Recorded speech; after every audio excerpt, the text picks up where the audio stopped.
जय हिंद दोस्तों, आप सभी का बहुत बहुत स्वागत है आज की क्लास में। तो आज हम बिहार के बारे में पढ़ेंगे और एडिटोरिया बिहार का तथ्य संग्रह, जिसके बारे में ये हम पूरा क्लास कर रहे हैं। तो आज हमारा क्लास का जो टॉपिक रहेगा वो बिहार का इतिहास, मध्यकालीन बिहार का इतिहास हमारा टॉपिक रहेगा। तो इसके बारे में हम चीज़ों को अच्छे से समझेंगे। अगर हम इन चीज़ों को देखें तो मध्यकालीन बिहार के बारे में अगर हम चीज़ों को देखें तो हमने सबसे देखा कि यहाँ पर तुर्क शासन के बारे में हम बिहार के बारे में पढ़ेंगे, स्थानीय वंश जिसे हम कर्नाट वंश कहते हैं, फिर आता है सल्तनत काल, फिर मुगल काल, अफगान शासन में बिहार, शेरशाह सूरी और सिख धर्म। इन सारी चीज़ों को हम पढ़ते हुए इस चैप्टर में चलेंगे और पूरा मध्यकालीन जो बिहार का इतिहास है वो चैप्टर को हम यहाँ पे आज दी एंड कर देंगे। अगर होगा तो दो क्लास भी ले लूँगा, उसमें कोई दिक्कत की बात नहीं है। तुर्क शासन में बिहार, सबसे पहले हम तुर्क शासन की बात करेंगे। तो तुर्क शासन जो बख्तियार खिलजी, बिहार में तुर्क सत्ता की स्थापना का वास्तविक श्रेय बख्तियार खिलजी को जाता है। बख्तियार खिलजी कुतुबुद्दीन ऐबक का दास था। बख्तियार खिलजी कुतुबुद्दीन ऐबक का दास था। बख्तियार खिलजी के आक्रमण के समय बिहार में छोटे छोटे शासकों का शासन था और उत्तर बिहार में कर्नाट वंश का शासन था। तो उत्तर बिहार में कर्नाट वंश का शासन था उस टाइम पे जब बख्तियार खिलजी ने बिहार पर आक्रमण किया था। बख्तियार खिलजी की पहली महत्वपूर्ण सफलता औदंतपुरी बिहार शरीफ पर विजय की थी। कब? 1198 ईस्वी में। तो 1198 ईस्वी में बख्तियार खिलजी की जो पहली महत्वपूर्ण सफलता थी वो कहाँ थी? औदंतपुरी बिहार में। बख्तियार खिलजी ने औदंतपुरी के साथ नालंदा एवं विक्रमशिला विश्वविद्यालय को भी नष्ट किया था। तो अगर आपसे ये क्वेश्चन तो हमेशा पूछा जाता है क्या कि नालंदा और विक्रमशिला विश्वविद्यालय को किसने नष्ट किया था? तो याद रखिएगा कि बख्तियार खिलजी ने औदंतपुरी के साथ नालंदा विक्रमशिला विश्वविद्यालय को नष्ट किया था 11वीं सदी में। और ये बनी कब थी? ये बनी थी 5th सेंचुरी में, गुप्त वंश के एक राजा ने बनाया था।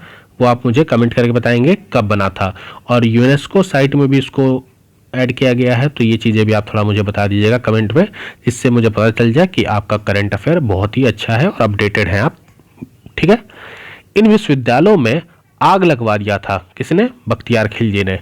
उसने 1203 और 1204 ईस्वी में नदिया बंगाल पर चढ़ाई की, जो सेन वंश की राजधानी थी। कौन? नदिया मतलब बंगाल। उस समय सेन वंश का जो शासक था वो लक्ष्मण सेन था। लक्ष्मण सेन बिना लड़े ही डर कर भाग गया और बख्तियार खिलजी इस क्षेत्र पर अधिकार कर लखनौती को अपनी राजधानी बनाया। तो नदिया जो बंगाल पर चढ़ाई की इसने बख्तियार खिलजी ने, तो उस टाइम पे सेन वंश का शासक जो था वो लक्ष्मण सेन था और वो छोड़ के भाग गया, इसलिए इसने इस पर अधिकार कर लिया और लखनौती को अपनी राजधानी बनाया। बख्तियार की हत्या उसके एक अधिकारी अलीमदार ने कर दी। उसके शव को बिहार शरीफ के इमादपुरी में दफनाया गया। तो अलीमदान जो थे उसका अधिकारी था, उसने बख्तियार की हत्या कर दी। स्थानीय वंश जिसे हम कर्नाट वंश कहते हैं, स्थानीय वंश कर्नाट वंश, मिथिला के कर्नाट वंश। पाल वंश के पतन के दौरान तिरहुट मिथिला क्षेत्र में कर्नाट वंश का उदय हुआ।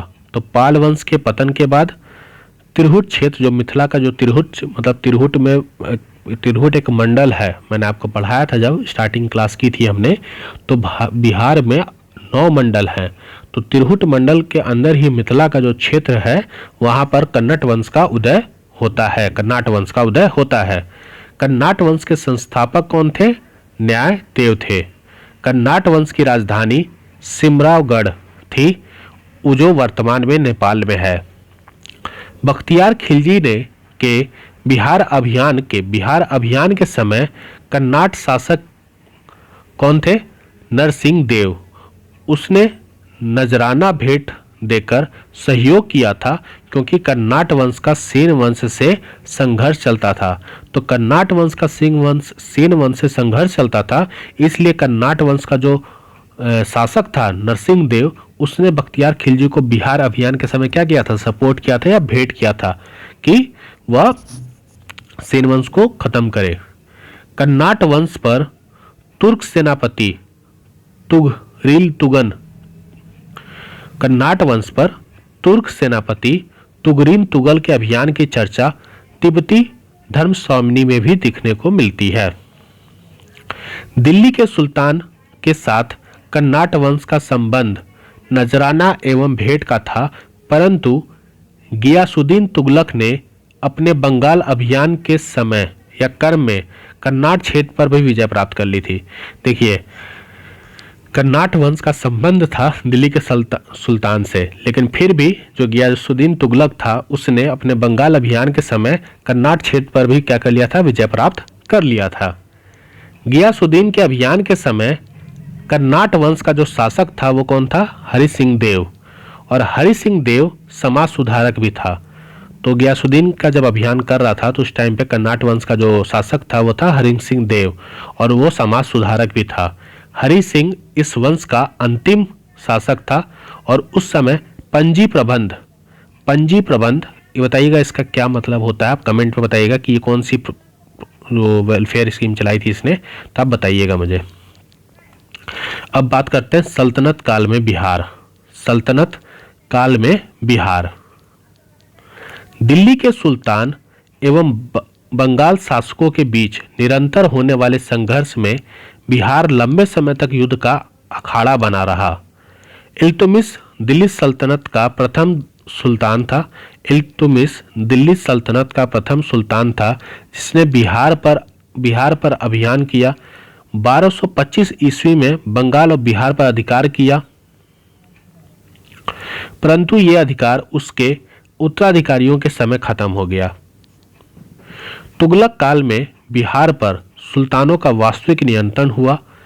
1324 और 25 ईस्वी में गियासुद्दीन तुगलक ने कन्नाट क्षेत्र पर विजय प्राप्त की थी। किसने? गियासुद्दीन तुगलक ने। फिरोज शाह तुगलक भी अपने बंगाल अभियान के समय बिहार आया था, और पटना और गया से जो अभिलेख प्राप्त होते हैं हमें, राजगीर का जो जैन मंदिर है उसके अभिलेखों में भी ये अनुदान देने का प्रमाण मिला है। किसका? फिरोज शाह तुगलक का। तुगलक काल में बिहार की राजधानी बिहार शरीफ थी। तुगलक काल के समय बिहार की राजधानी बिहार शरीफ थी। उस काल में बिहार शरीफ का नगर बौद्ध धर्म का प्रमुख केंद्र था। बौद्ध धर्म का प्रमुख केंद्र था बिहार शरीफ का नगर। तुगलक काल में बिहार के प्रशासकों में सबसे महत्वपूर्ण नाम मालिक इब्राहिम का है, जो मालिक बयां कहलाते थे। उनका मकबरा बिहार शरीफ में पहाड़ियों पर स्थित है। तो बिहार के प्रशासकों में सबसे महत्वपूर्ण नाम किसका था? मालिक इब्राहिम। 13वीं सदी के मध्य में मिनहाज की रचना तबकाते नासिरा में बिहार नाम का उल्लेख मिलता है। तो 13वीं शताब्दी में मिनहाज की रचना तबकाते निसारी में बिहार का उल्लेख मिलता है। तो आज हम दो ही टॉपिक करेंगे, सल्तनत काल में बिहार पहला, और दूसरा हमने पढ़ा स्थानीय वंश कन्नाट वंश, और तीसरा तुर्क वंश में बिहार। तो हम तीन चीज हम पढ़ चुके हैं। कौन कौन सा? तुर्क वंश, कन्नाट वंश और सल्तनत काल में बिहार। तुर्क वंश मैंने पढ़ा दिया आपको, कन्नाट वंश हमने पढ़ लिया, और सल्तनत काल में बिहार पढ़ लिया। बाकी जो तीन टॉपिक हैं वो हम नेक्स्ट क्लास में कर लेंगे। ठीक है, चलिए, जय हिंद।